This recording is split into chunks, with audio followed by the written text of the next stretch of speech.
In today's video, I'm going to teach you how to remove or delete all Microsoft Edge favorites. Whether you're looking to start fresh or simply need to clear some clutter, this process is straightforward and can be completed in a few easy steps. Let's dive in and get started right away. First things first, open up Microsoft Edge on your computer. You're likely familiar with the interface, but if you're new to Edge, it's Microsoft's web browser that has gained popularity for its speed and built-in features. Once you've launched Edge, you'll want to access the Favorites Manager. You can do this quickly by pressing Ctrl, Shift and O at the same time. This hotkey combination will promptly open the Favorites Manager right before your eyes, which is your hub for content you've bookmarked over time. Now, within the Favorites panel, glance towards the top right corner. You will notice three dots aligned horizontally, a familiar symbol for more options. Click on these dots, which will reveal a drop-down menu.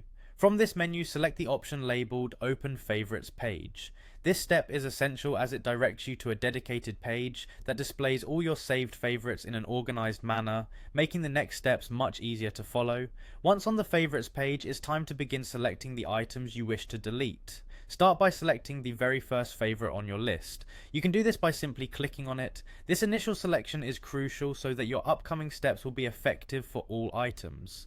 Next, to select all your favourites at once, press Ctrl and A simultaneously. This action will highlight all the favourites you have saved in one swift move. It's a much more efficient approach than going through each item individually, especially if your favourites list is extensive. With everything selected, your final task is to remove these items. Look to the top right corner of the screen again and you'll find a delete button. Click on it. This final click magically clears out all those old favourites, giving you a fresh start in a matter of seconds. And there you have it. This process is as simple as that, just a few clicks and keystrokes, and your favourites list in Microsoft Edge is clean and streamlined. Whether you're doing some routine maintenance or embarking on a fresh start with your browsing, these steps will help you manage your browser efficiently. Thank you for joining me in this tutorial and I hope you found it helpful. Don't forget to subscribe for more tips and tutorials.